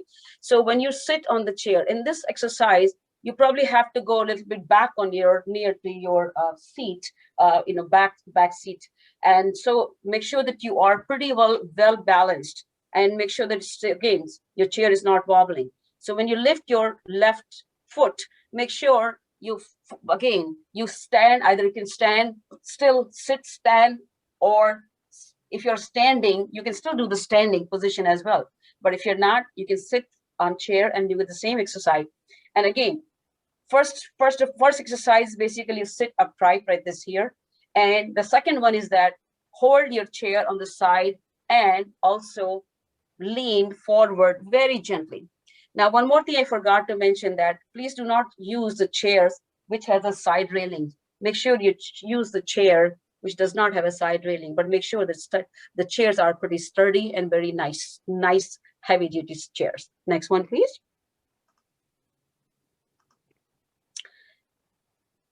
Next one. Now, this one is called seated forward fold, which means that this is a very typical exercise also, and you have to be very mindful. Make sure you are you are aware of that, what exactly you're doing. You can still stand or sit on your chair very gently with your two hands like this, and put your hands on your thigh. And of course, you may close your eyes. If you don't feel like comfortable in closing your eyes, you can still open the eyes. But again, in this pose, you don't have to lean too far off. You can still do just a little bit, because it does need a practice. You know, if you have hold like this here, and make sure that you sit and you fold your hands and just a little bit bend. You do not have to do too much bend unless you are practicing those on a regular basis. I would recommend do it everything very easy. Next one, please. Now, again, all these asana, these are actually asanas. What means that these are simple, basic asanas or exercise that can be done anytime, anywhere. Okay. Now, this one, basically, all the steps that I showed you here is that these are very simple and basic exercises. Now, the reason why these exercises are because we all end up working in our offices so much that we forget about sometimes. So I would recommend take an alarm clock or something to make sure that you are 15 minutes or 10 minutes or 20 minutes based on your time availability. You can do this exercise as well. Next one, please. Next one. Now, again, also things that, for example, now you don't need to have a dumbbells. For example, you have a water bottles in your home or juice bottles in your home. I'm sure you can hold it in your hands and you can stretch your hands like this here, like somebody showed the exercise. You can do very basic thing. It is not very heavy, and you can do in a coordinated way. You can do, and make sure that when you bring your hands, stretch, bring your hands back and hold it right here and count the number 10. Same thing you can do, same thing on over to your head and extend, and then make it down. Again, you can rotate, and if you are very good, capable of doing it, you can rotate your hands by holding these bottles in your hand. And these are very small little bottles. You can actually hold it, okay? And make it, again, circles. And you can make short circle, small circle, or large circle. The short circle is like this here, right? And large circles are like this. And extreme large circle, you may complete whole entire like this here, right? So which makes sure your shoulder muscles are relaxed right here. And Dr. Gnan Thakore has explained very well about the flexibility of the muscles as well. Now, again, if you are feeling comfortable in standing, you can stand, but make sure your feet are close together. You do not have to wobble around. Make sure you have a posture. Posture is very, very important. And you make sure your posture. And again, if you're bending, make sure you are aware what you're doing. Please do not extend your hands if your shoulders or things are hurting, right? Next one. Now, ideally, if you do not have anything or you have no idea exactly what you want to do, how you want to do, I would recommend just stand somewhere for 5 to 10 minutes, or extend your feet, maybe no more than 6 to 8 feet, maybe about a feet apart. That should be good enough. Okay. And then you can just do exercise just like that. Very simple exercise, right? And this can be done while sitting as well. Okay. And you can find the spot and make sure whenever you are doing these kind of exercise, there's nobody around, or because you are doing for yourself. And also make sure and also sometimes in your offices, if their offices doesn't have a space to extend your arm, then don't try to do that. Make sure to keep it a little bit more, aware that what you are doing. Now, I'm going to show you something like a stretch bands. There's some stretch bands. These are available in, you know, in the I think athletic stores. So what I usually is do that. If worst come worse, if you don't have anything in your hands or you don't have a space or things like that. So what you can do, I'm going to hold this my hand, hold this like this here. Depending on your hands, how much can you stretch, right? So you can do, for example, like this here. Okay, I'm going to just show you the demo. So you can do this here, like this here, as long as, and you can count a number 10. 1, 2, 3, 4, 5, 6, 7, 8, 9, 10. And you can relax it. Don't jerk it. Just do it very gently, and see how much can you stretch. But depending your stretch capability, okay? And sometimes you can extend that. And also, so you can extend like this here, and make sure you straight. Basically, you have to find your own flexibility. And again, don't jerk it again. Go it back again, move side. Now, and you can do the same thing here on the top, on your head, on your head. Again, you can just look up and stretch your bands like this here. And again, go back here. You can do the same thing on the back side again, okay? So make sure, again, be aware that your shoulders are, if they're hurting, then stop it and you don't have to do it. Just go very short. Now, another thing is that there's another stretch band like this here. What happens, you can hold it in one of your hands like this here, and you can put another one in your hand and put it underneath your feet, okay? And stretch it like this here, okay? Put underneath your feet and stand it. So that means you are in the balance, okay? You're in the balance, and also you're having hands, and you can do this, you know, your hand flexibility like this here. Again, mindful that your hands are flexible or not, okay? Now you can do with one hand also, like this here, okay? You can do both the feet on the top of this stretch band and stand upright like this here, okay? And again, you can also do something, trust your head back on the side, left side, on the right side. Again, be mindful, as I said before. There's another one also. It basically, you can hold it to your doorknob if you have something like that, and you can use just very simply and gently. So what I usually do is that if you don't have larger ones, you can actually hold it in your hand like this, okay? And stretch it like this here, okay? There are several of them are available that you can use. What I would do, I would just keep it in mind near to wherever I sit there, and whenever I feel like I can do that, okay? Next one, please. Now, one important thing is that every time, I'm sure you probably have heard of that, the last exercise is like, of course, the meditation, and also people go for Shavasana. And I'm sure you probably have heard of many, you know, trainers today. Shavasana is one of the exercise or one of those asanas that gives you a complete rest of the body. Now, again, body needs to be in complete balance with your mind, with your heart, and with your physical body as well. So once you have that, and in fact, when your trainer will tell you that, they'll ask you, Shavasana means that your body has to be completely rested, just like a dead body that but doesn't have any movement, but you'll be aware of that, how you are completely relaxed.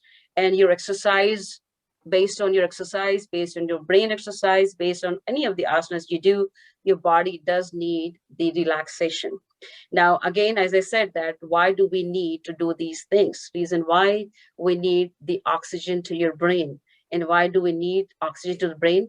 Because if the oxygen is not there in the brain is dead. And also, even though your physical body is running, if your brain is not running, there's nothing running. So all this meditation, yoga, exercises, all those things that we just talked about is basically to enhance our brain capacity to restore the good oxygen in your brain so you can think, do multiple things with that, right? So, and next slide, please. And again, good thing is that thankfulness and gratitude. If we do all of these things, but if we are not happy for ourselves and we don't have a gratitude, what we are. Think about that. We are all alive. We are all having good health.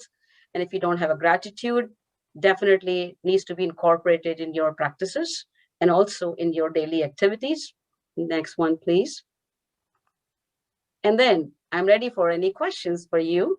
And this was just a explanation in a very sweet language, in a sense, because I don't have to explain in a very different languages, because it's just for the practice purposes and can have good impact if we do these things on a daily basis. And trust me, it will really impact your life. And I've been doing this for my teams, and I go to different senior centers where people love to have these exercises because of the fact. And last thing is that sometimes if you don't feel like doing any of these things, I'm sure you can play any music you want, the music that you feel comfortable, and you can do your random movements or dance movements. So at least you can feel happy about it. And again, you can have your body flexibility, body movements, right? So you don't have to be too tense. If you are tense, the body does not function. And don't be too much, stressed out. Oh, I have to do exercise, I have to do yoga. If you cannot do it, that is okay. Whenever you have time, just do it. Don't feel guilty about it that you did not. So have a gratitude, and thank you everyone for listening to me. And thank you at CEO for giving me opportunity to explain about this chair yoga. And I hope you got benefited out of it. And I'm ready for any questions anybody has. Thank you very much. Thank you. Thank you, Pratibha. Well, we will look for the questions in the chat, and if there is any specific question for you, we will redirect those questions towards you towards the end. So we are doing well with the time. I would continue to proceed with the rest of the item in the agenda. And the next agenda is, just give me 1 second. It's almost, we are almost coming to the end. I'm going to request Dr. Siva Vamana to, he's a retired internal medicine physician. He has practiced yogic sciences, Vedanta, and meditation for 30+ years. He has a passion in spreading true meaning of yoga. Very, very passionate and very, very committed. I would request him to please, he has been in all the 4 sessions, very committed. And then he has been observing, everything from every session, what was energy, what was a good part of it, what was not that good. So he has some observations to share with us. And then, and of course, the question answer session we have been holding for all of the leaders here. And then we'll go through that. And then I'll request Dr. Ravi Khanna to say a vote of thanks for all the leaders here. So Dr. Vamana, I'm going to open, I know you sent me a file here. So let me just open that for you so that it is easier.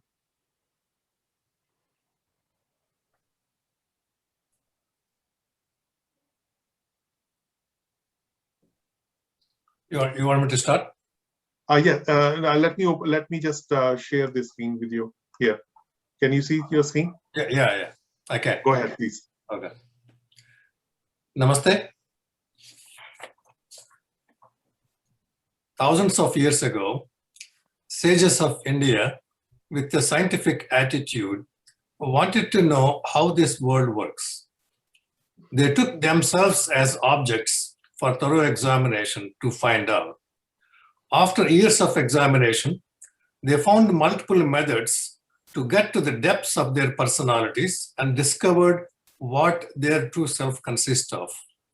The ways are methodical and conclusions are reproducible. They call the paths as yoga, which you heard on many occasions yesterday and today. They realized they are pure energy and pervades the whole universe.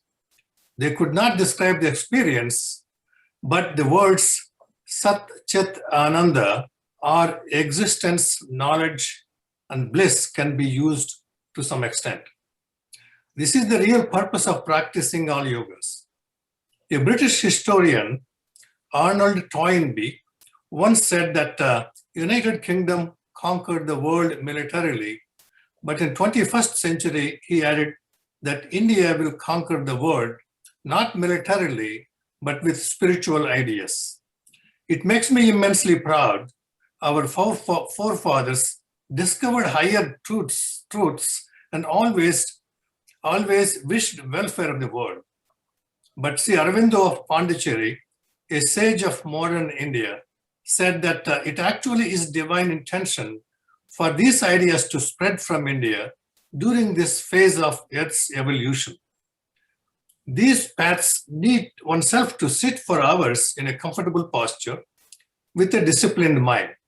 You heard many names yesterday and today, how to conduct oneself, but in essence, Patanjali's Ashtanga Yoga summarizes it well. Even though higher purpose of Patanjali's Ashtanga Yoga is self-realization, most of us are interested in the side benefits of this process. Ache-free body, balanced mind are the initial byproducts that helps us to conduct ourselves well in the world.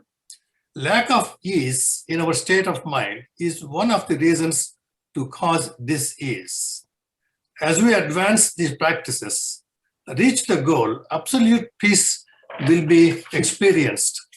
The final state is called samadhi, which also is called perfection, silence, union with God, or freedom. Freedom that is not just of speech, and also from 6 inner enemies. You heard many practices yesterday and today, and I'm sure lots of you are practicing one path or the other. Down the line, we need someone as a guide to reach higher states of consciousness. In the ancient times, India's other contributions to the world include invention of digits, division of time that includes Monday through Sunday, astrology, astronomy, and advanced mathematics, including the zero concept. Thanks to Chief Architect of this program, Dr. Ravi Khanna, for giving me this opportunity. Namaste. Now we are open for the questions, if any.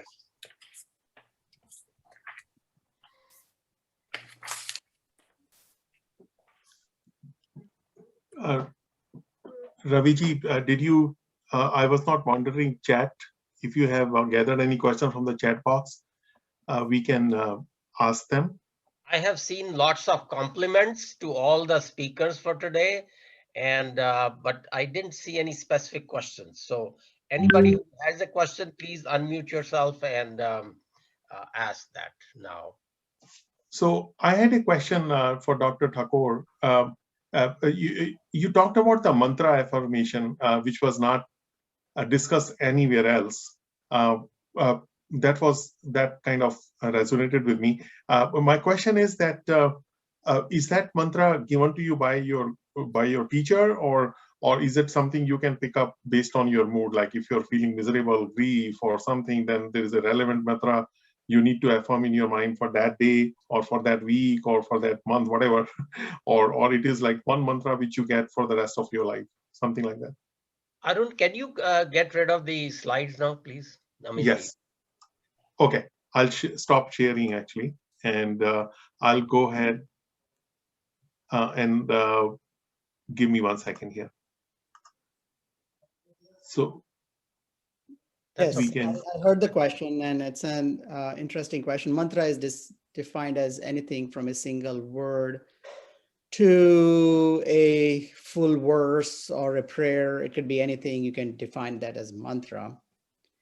So in chakra system, there is just simple words called Bij mantra. So Bij mantra is a simple sound that you make that can stimulate that chakra. So I mentioned a little bit about creativity. That is the sacral chakra or the second chakra.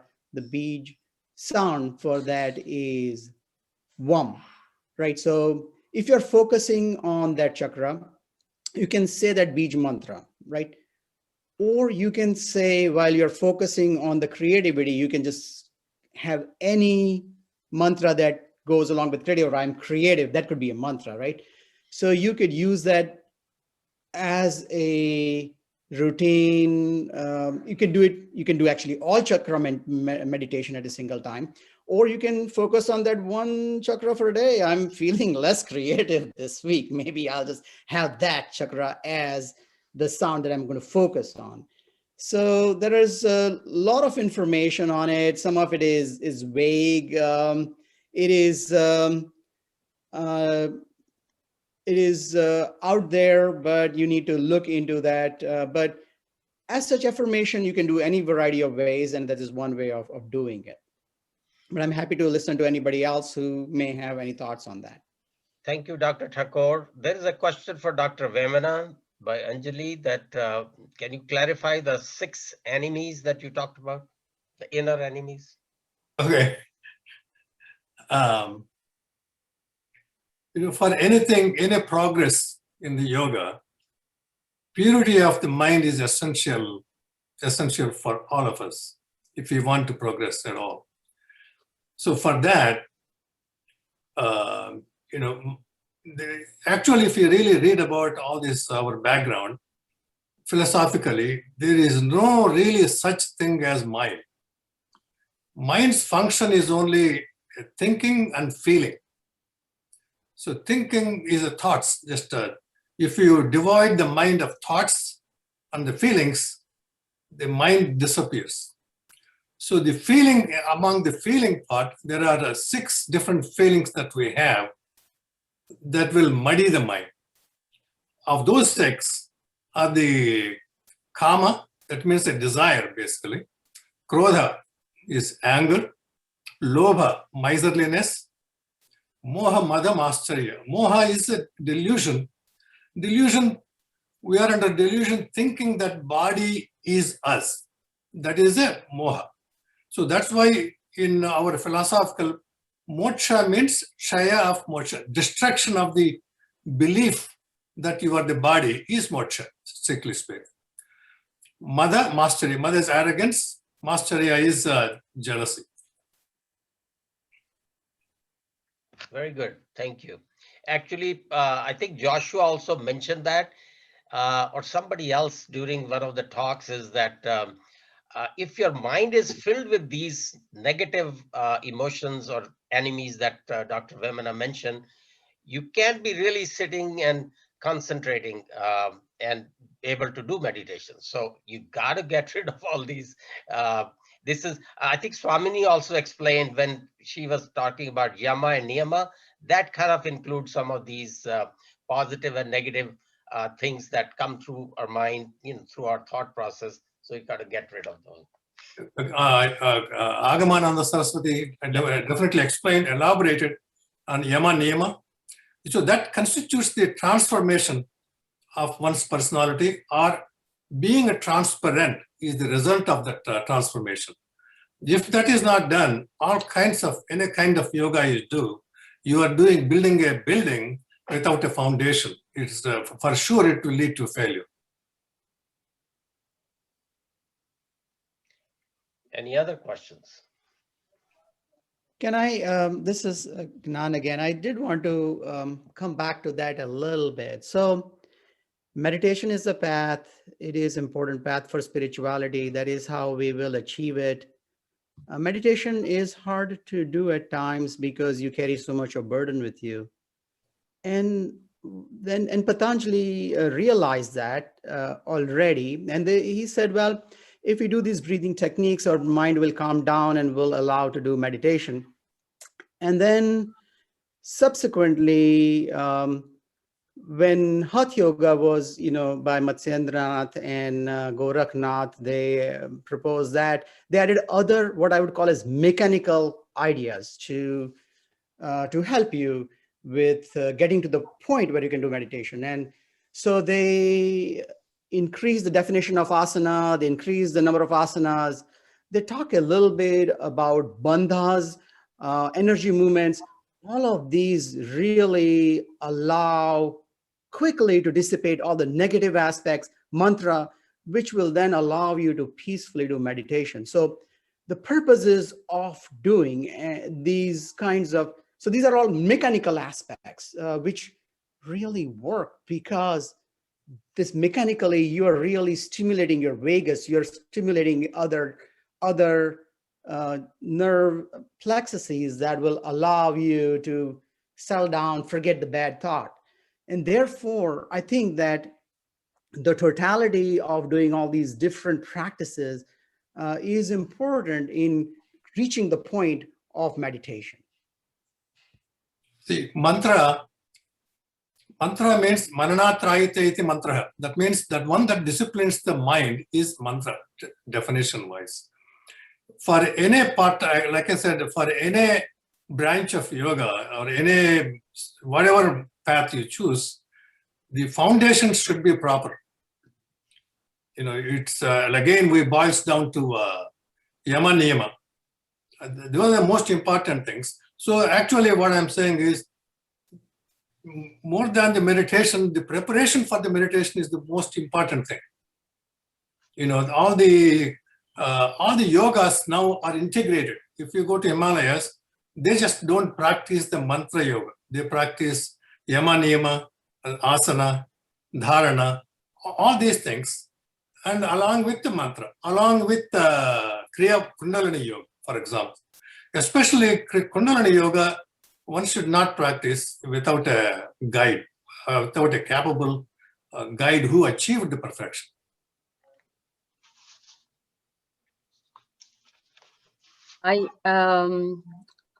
Arunji, can I go? Yes, go ahead, Pratibha. Sure. I think we all were talking about the one important thing comes to my mind is that when we have a nishkam karma means that we are doing things not to get the results back. You may have heard of a lot of people saying that I am doing my meditation, but still I'm not able to concentrate. So it is basically more like a conditional, situation. And nishkam karma definitely means that you're not expecting the results. You're just doing your task on a daily basis. And when it becomes a daily task, daily habits, then results will automatically show. And a lot of people, because of the practices, that and practice has to be a daily practice. It is not like you're proving a point or you are actually, basically telling somebody that, we are doing that. But daily practice is all yourself.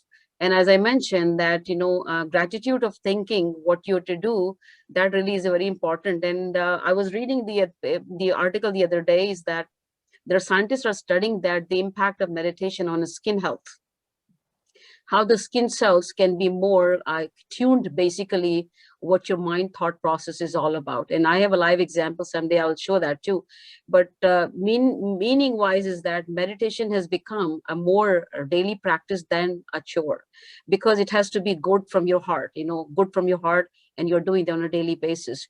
And I don't know whether we had explained that to you or not, with a team of some experts in the Dayton area and heartfulness meditation, we were able to conduct a study on the impact of heartfulness meditation on sleep and stress. And the article has gotten a lot of recognition as well as, and it's going to come out very soon for you all to review and view it that, and going to be American Public Health Association is going to be there soon.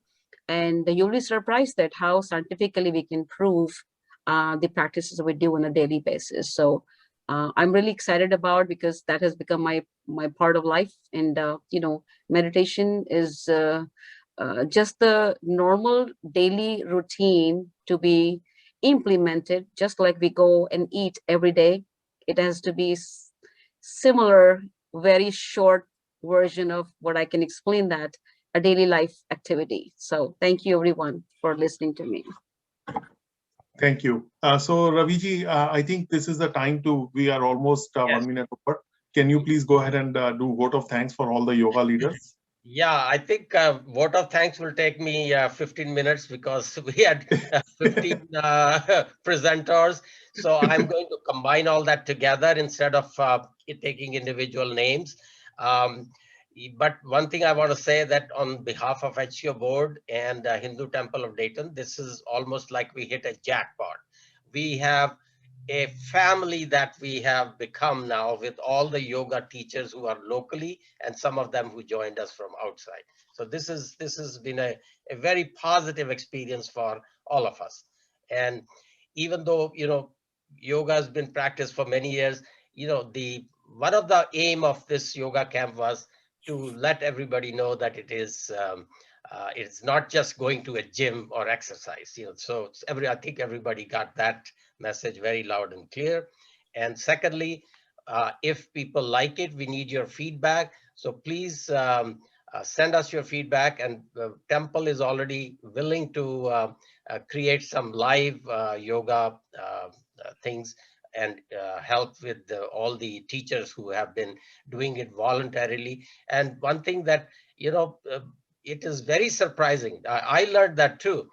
Most of these presenters in different teams, they are all doing it free. So it is a service that you are getting it for free. So please use it and bring it onto your daily life and make the best of that. And so starting with the first session with Swamini Agamananda and Utsahi team, we had wonderful spiritual talks and experience, and Vijaya's demonstration of some Hatha Yoga exercises, and then followed by the Art of Living, Sandesh Samdaria. He did a very good job explaining the aspects of Hatha Yoga, Pranayama, and a short meditation. Then we had a wonderful meditation session by Brahmakumari.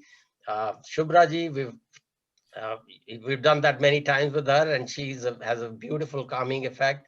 And Shwetank Agarwalji, he kind of helped out and helped in telling us the scientific aspects behind it of healing our body and mind, through Raj Yoga meditation.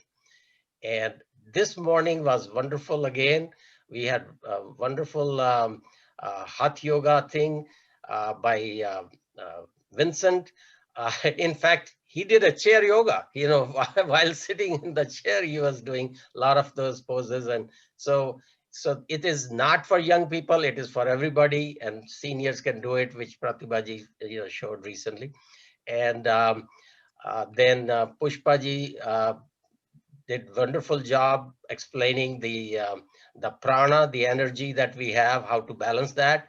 And followed by Anjali, who kind of in a very short time gave us a very good explanation of what Ayurveda is all about and how it can help us in a preventive way to do the for the COVID, that we are facing, all of us.